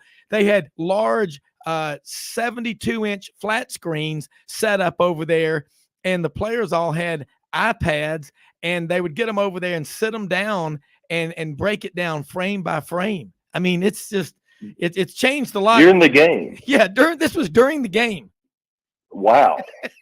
That's incredible. Yeah, it's I've seen iPads on the field, and I've seen printouts but I have not. It continues to advance, but it does work because the defense, especially at the high school level, is going to be running the same thing over and over and over. And if you can make the adjustments on the field early in the game, then you'll be ready for it when the next time it happens. Yeah, I mean, it's just the evolution. But and I tell you what, Jimmy, next year you got to come down to that Coach Safely dinner the other night with Paul Feinbaum and Lou Holtz up there and Jack Crow, and I know Kevin Skarbinski just did a phenomenal job emceeing that, and Dr. Andrews was supposed to be there, but he had a surgery come up, being that he's the premier orthopedic surgeon in the world. But you talk about getting involved with your son playing at the Y. Youth football is the key, and you heard what they talked about. It's not about being soft and snowflakes and cupcakes. We got enough of that mess in society, but you're talking about doing it the right way. My dad at age 94 says, boy, we used to wear leather helmets. He goes, by God, you learned how to tackle right. You didn't lead with your head. And there's some truth to that. Yeah. When people do, when people get hurt, a lot of the times it's because they're using the helmet as a weapon. Yeah. Using it to lunge at folks or whatever it may be. And you got to play smarter. And there is a smarter when you start getting into physics and leverage, and not just brute force of pushing people out of the way, but actually using your body and your arms as levers to move people out of the way. Chest, getting your hands as offensive lineman, getting your hands in somebody's chest, and the way to move them, or because your job as offensive lineman is to prevent them from making the tackle. And a lot of times, especially young coaches that aren't trained, they think the job is to seal or drive into the sidelines or whatever it may be, but they're not thinking about the ultimate goal of just how to get this guy to prevent him from making a tackle. Yeah. One thing I noticed on a Saturday, and I was stunned to see it, there wasn't a single targeting call, and I watched quite a few games, and I saw 6 or 7 hits, and my immediate thought was, oh man, that's targeting. But especially in that Nebraska Northwestern game, the tackling techniques were perfect. I mean, it was like shoulder to solar plexus, shoulder to shoulder, and I think the players are really starting to pick this up, and the coaching staffs are really doing a good job of convincing these guys, man, you can great hit without having your head involved, much less going helmet to helmet. And it was really a good thing to see. And I hope it continues in this opening weekend for so many of the Power 5 schools. Yeah. Right. Whenever I first saw it, first of all, I wish I would have gotten to watch football Saturday. I was for 14 hours. I was at a middle school volleyball tournament, being the line judge the entire time. Oh yeah! Oh yeah! Katie was working concession stands, but you're right that when they first started passing these rules, I thought that half the team would be kicked out of the game every game. But the players and coaches are starting to evolve to the new rules and the new way of playing football. I think it started probably like a lot of these kids now in college. They started with the newer rules, keeping your head out of some of the new safety concerns. Yeah. Back in junior high. So they've become accustomed to it for a while back. It starts early. Yeah. Yeah, it does. Look, Wesley, this is great stuff. I mean, we've run out of time, but I got to say, I was just telling my wife, you got to love it. You're in the battle for the Senate race, and I absolutely believe Katie Britt's going to be U.S. Senator from Alabama. 14 hours, you're a line judge at the volleyball tournament, and your wife is in there in the concession stand. People love to hear that. That is I love hearing that. And all you people, great listeners we have down in Alabama and everywhere, God bless America, Wesley. Hey, have you cooked any of those trout? Have you cooked any of those trout yet? Oh man, they fantastic. What the trout are easy to cook. Man, it's just, and you can't eat any better. No, especially when you put it on the table. That's right. Something to it. Yeah. Well, I mean, look, you can't beat Alabama Gulf Coast seafood. Let's think. Grouper's the greatest seafood the two freshwater fish, the best, well, walleye in the upper Midwest, crappie, and then rainbow trout filleted the way they are when they're flat like that. You can't beat them.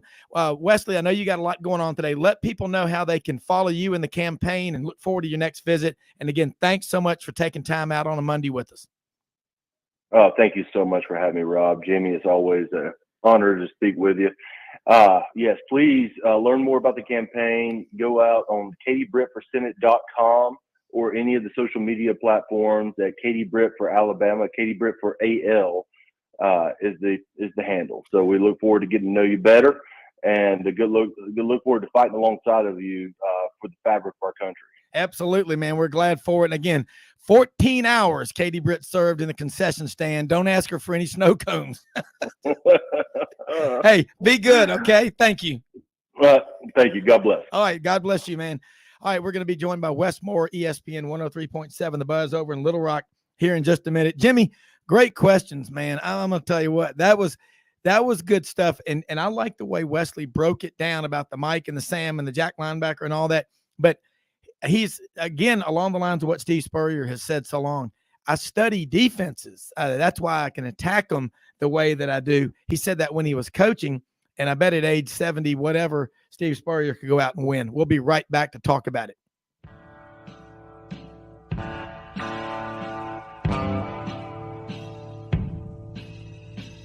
Kitchens and bathrooms make a home, and the design teams at Kitchens Unlimited know how to make kitchens and baths. They know it all because they have seen it all. Kitchens Unlimited has been designing and remodeling the Mid-South's kitchens and baths for over 50 years. Check out their showroom at 3550 Summer Avenue or visit them on the web at kitchensunlimited.net. If you have a crash, dent or ding, go to G.E. Patterson and BBG for Tom Martin's Body Shop. Come on down to Hewlett & Dunn Boot and Clothing Company, located on Historical Square in Collierville, Tennessee. Hewlett & Dunn is the second largest Filson dealer in the Southeast, stocked with Southern brands you know and trust. And a new inventory arriving all the time. Do yourself or someone you know and love a favor and visit this store. Open Monday through Saturday, 10 a.m. to 5 p.m. Red River Ford and Toyota, located in Wynne, Arkansas. If you're in the market for a new or used car, truck, or SUV, call, go online, or drop by and see them. Located 45 minutes from Memphis, go off the 4-City exit on I-40 and go north about 15 minutes on Highway 1. Easy to work with and still believe in customer service. If you live out of town, they will deliver your vehicle to you. RedRiverFordToyota.com. Just see what they can do. As an agricultural producer, no matter where you farm, minimum tillage is a primary concern each and every season. At House Industries in Cherry Valley, Arkansas, we manufacture equipment to help you maximize efficiency when planting and watering a crop. Pieces like the pulverizer, bedder roller, 3-bar do-all, and bed conditioner assist you in optimizing seedbed preparation and ultimately your bottom line. Visit HouseIndustriesInc.com to locate the dealer nearest you. House Industries, breaking ground. Sidelines with Rob Brown. Talk sporty to me.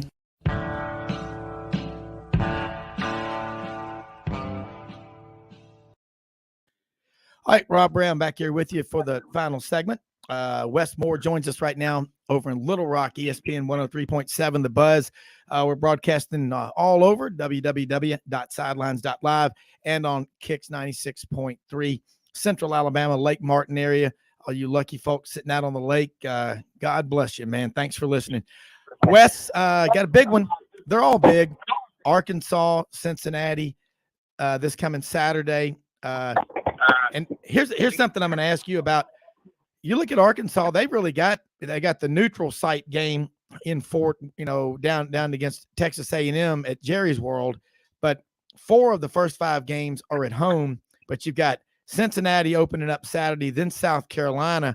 So I think it's not going to be hard for Sam Pittman and the Arkansas coaches to get the full attention of this Razorback team. They're not going to sneak up on anybody either. They were 9-4 last year. Expectations are high again. How many wins is going to be enough? We'll see. But welcome to Sidelines, and it's college football game week. Yeah, schedule's it's really good for Arkansas in the beginning. Getting Cincinnati at home and South Carolina at home, and of course Missouri State before you head down to AT&T Stadium, and that's always a great atmosphere for both teams. I mean, it's pretty close, 50-50. Sometimes it's maybe 60-40 one way or the other, but it's a great atmosphere and a lot of fun.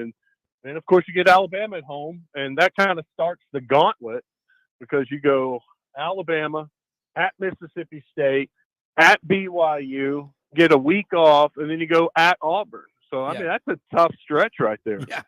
Yeah, it is. And then that BYU game, we'll talk more about that later, but that is going to be tough. But Cincinnati, 9 draft picks, college football playoff last year. Talk about this Cincinnati team, some of the matchups. Again, what's most important is how you match up on game day.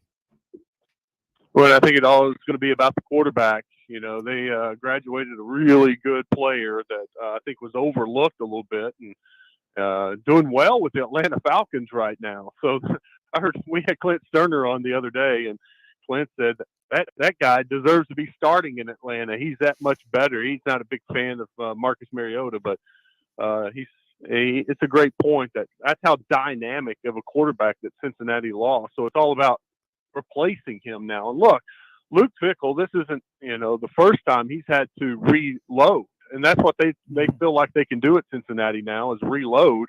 They're going to lose a lot of good players to the NFL. And that's the goal for everybody. You want to lose players to the NFL.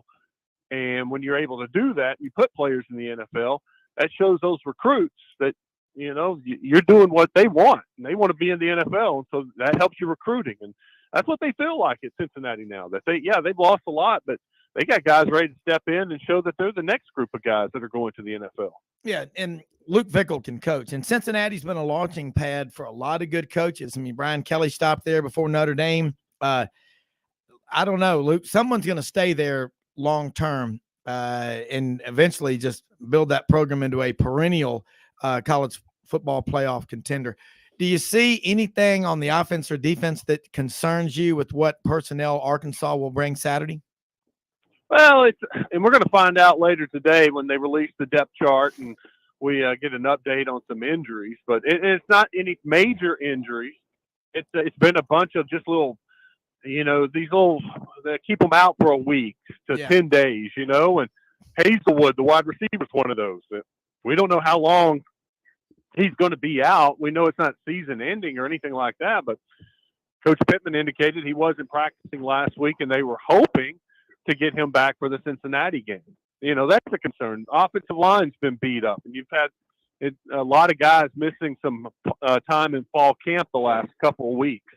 But Coach Pittman said it's just, nothing season ending. It's nothing severe. It's just they're missing, like I said, 10 days. And what it's done is allowed some other guys to get some reps and play different positions and move around, and that could prepare them. In the best case scenario, everybody's back and they're in their original starting position. But if something happens, and it will during the year, someone's going to get hurt, miss a game. Well, now you're moving a guy into that position. He's already played it a lot in camp, so that's helped him. Coach has been pretty, optimistic and about that, and sees the positive of these guys missing some time, and it's allowed some guys, for example, on the defensive line. They had a bunch of defensive tackles miss. They had concussion. They had a little knee injury. A guy missed some time because of a family matter. And what it did, it bumped up one of the freshmen to second team, and he had a dominating day. And coaches said he's been doing well on the third team, but he's going up against the third team offensive line. Yeah.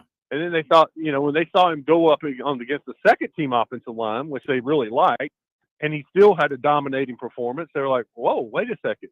This kid can play. Maybe we don't need to redshirt him now. We need to play him this year if he's doing that against our some of our goods. So it's provided some opportunity for guys, and hopefully they've taken advantage of it. But we're going to find out some more later this afternoon when they release the depth chart.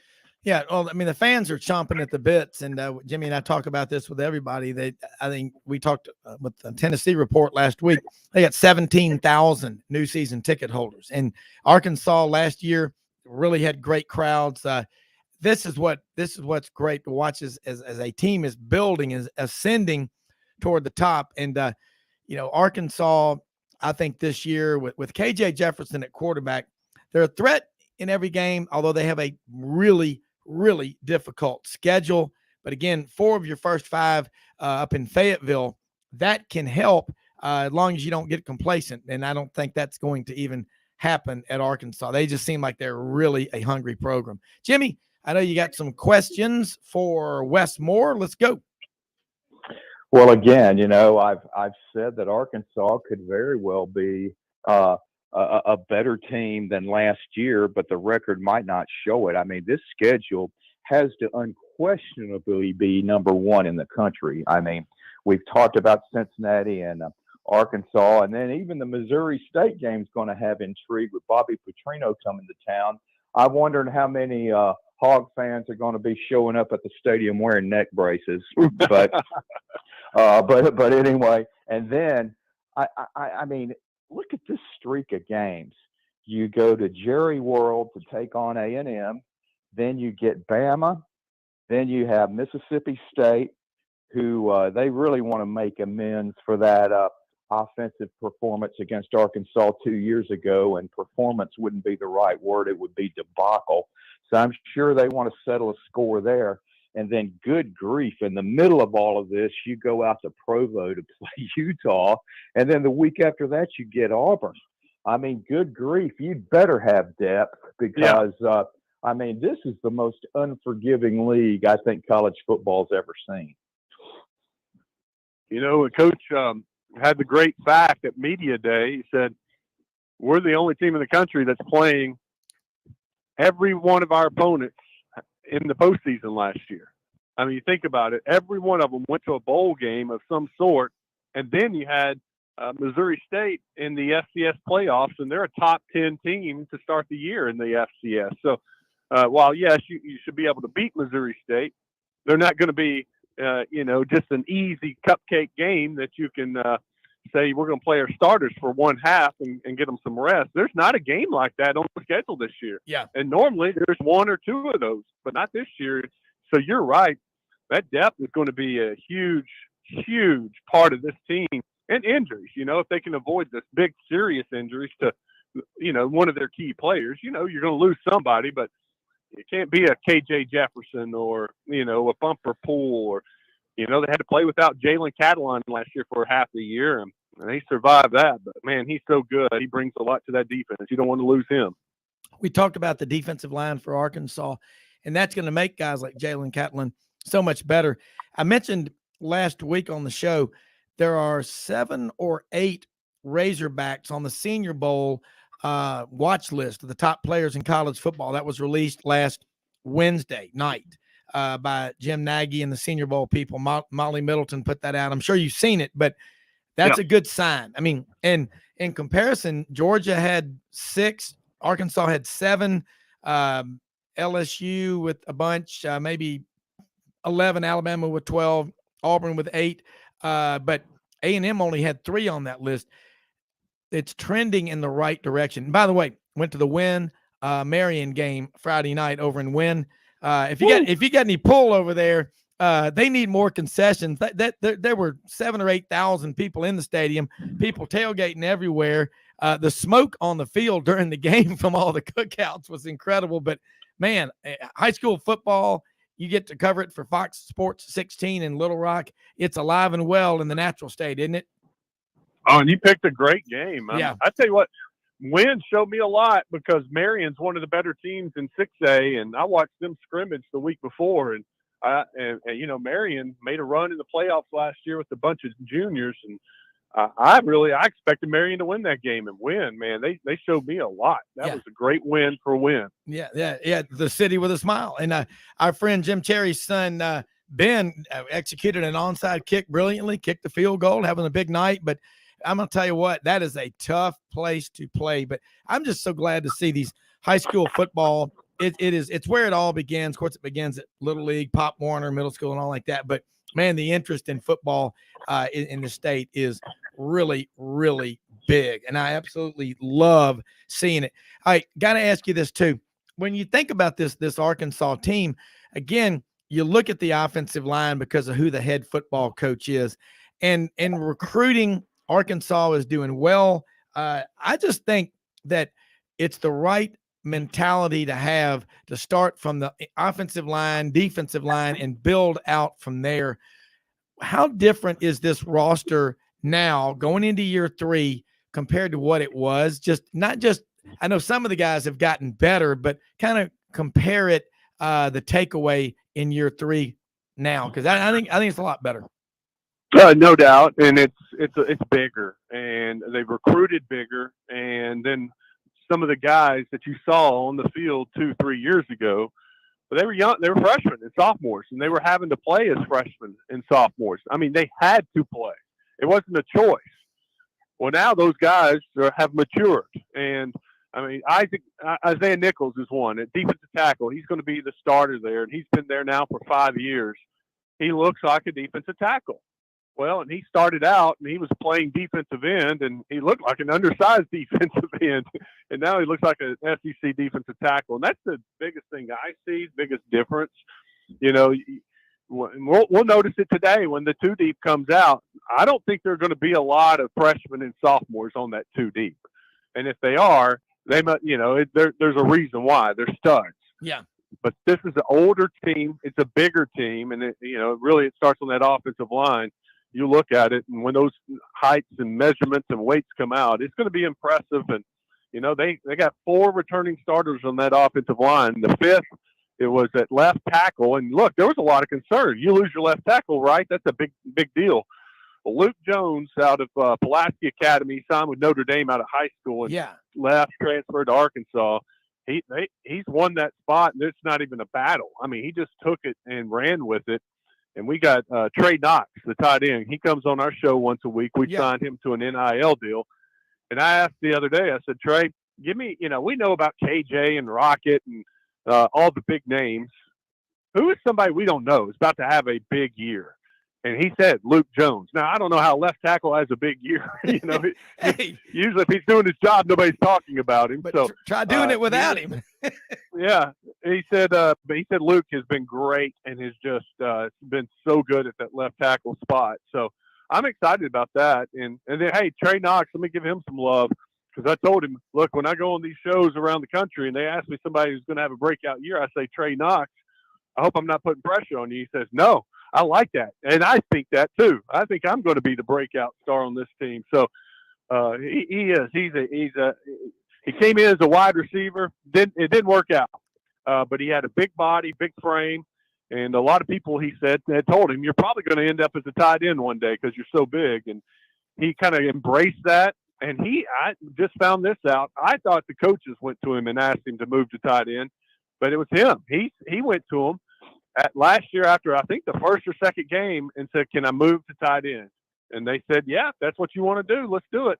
And he started putting on weight, and he added more over in the off season. Man, he looks like a big, good-looking SEC tight end. So I'm excited about Trey Knox. Yeah, I mean, and Arkansas has done well with the tight end position. We just got a couple of minutes left. Got to ask you about Hazelwood. What's his timetable for being back at wide receiver? Because the transfer from Oklahoma should be an impact player. Yeah, we have no idea, honestly. Coach Pittman, love the guy. He's great with the media, except for injuries. And I don't know if he's worried about, letting something slip and saying something he shouldn't say about somebody's health, or if he's just being coy, with the media, so the other team doesn't know what's going on. But he kind of took that from Georgia, and I know they have the same issue in Georgia with the media over there with the injuries and knowing what's going on. But we don't know. We really don't know. Maybe we'll get an update today. Well, everybody's so paranoid. I mean, they see ghosts. Coaches see ghosts out there on the practice field, and that's the thing that we have to live with. But look, it sounds to me like just what you're saying. Pittman has these guys dialed in, believing in what he's doing, and Chad Morris couldn't coach a lick, but he could recruit pretty darn well. Yeah, now you're seeing those guys, that great signing class Chad Morris had. You're seeing a lot of those guys on the field, and that's why they got a lot of wins last year. Look, some of them were Pittman's guys too, but they're all Pittman's guys now. But, Morris did.